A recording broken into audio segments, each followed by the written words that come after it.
O que acontece quando um plano de guerra, que era para ser coisa de semanas, vira um pesadelo que não acaba mais? Bom, é isso que a gente vai analisar hoje. Um cenário hipotético, mas que é assustadoramente plausível. Um conflito entre os Estados Unidos e o Irã que saiu, assim, completamente dos trilhos. A promessa era de uma vitória rápida. A realidade, um atoleiro estratégico caríssimo e muito, muito perigoso. Olha, e para dar o tom da coisa, essa postagem que é destacada na análise resume bem o caos. Isso aqui é mais do que só palavra dura, né? Sinaliza uma tomada de decisão que vem da frustração, não da estratégia. É a voz de uma liderança que está encurralada, misturando raiva com desorientação. Um reflexo perfeito do atoleiro em que eles se meteram. Certo. Então, como é que uma demonstração de força virou esse pesadelo todo? A campanha, que começou lá em 28 de fevereiro, foi pensada para ser rápida, decisiva. Mas o que aconteceu foi exatamente o contrário do que estava no roteiro.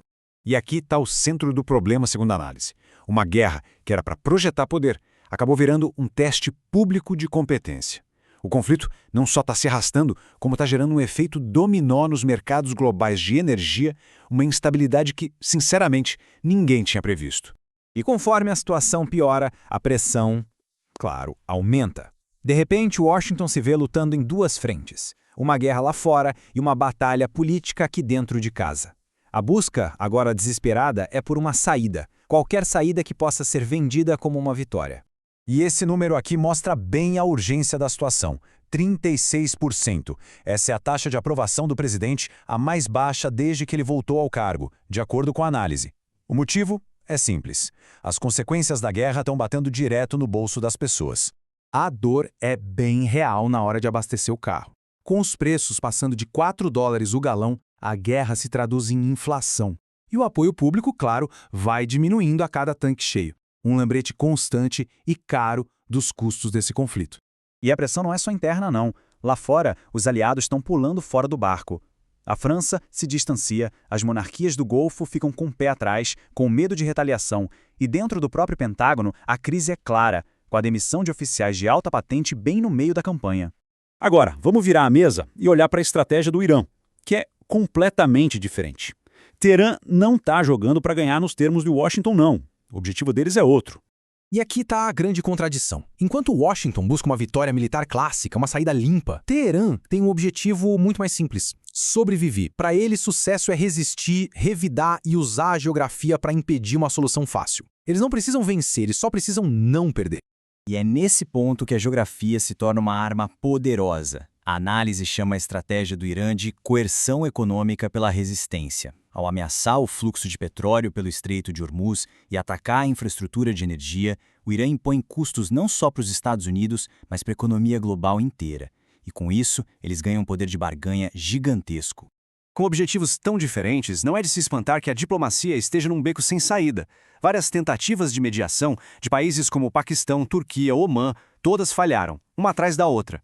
O principal obstáculo aqui é a desconfiança. Do ponto de vista de Teherã, por que negociar com o mesmo país que simplesmente rasgou o acordo nuclear de 2015? A suspeita é de que qualquer conversa seja só uma tática de Washington para ganhar tempo e preparar o próximo ataque. Mas, no meio de toda essa desconfiança, uma voz do passado reaparece: Mohammad Javad Zarif. Ele foi o arquiteto do acordo de 2015 e representa uma parte do Irã que ainda acredita na diplomacia com o Ocidente. E num ensaio recente, Zarif propõe um caminho. A ideia é a seguinte: o Irã, por ter aguentado o ataque, declara uma vitória simbólica e usa essa posição de força para negociar.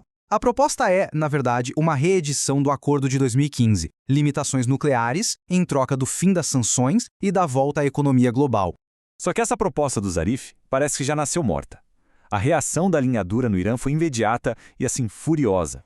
Chamaram ele de traidor. Para eles, negociar debaixo de ataque não é ser pragmático, é se render. E em tempos de guerra, as vozes da resistência sempre falam mais alto.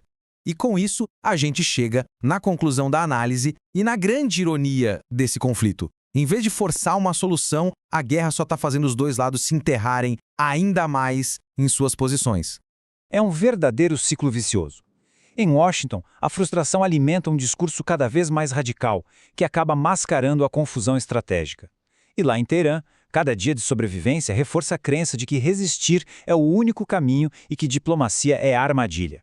A própria guerra, por si só, está destruindo qualquer chance de paz. E assim, a análise nos deixa com essa pergunta no ar. Se os dois lados não conseguem nem concordar sobre o que significa vencer, como eles poderiam um dia concordar em parar de lutar? É um dilema que define não só esse conflito, mas tantos outros e que nos deixa pensando: como se escapa de uma guerra que parece destinada a nunca acabar?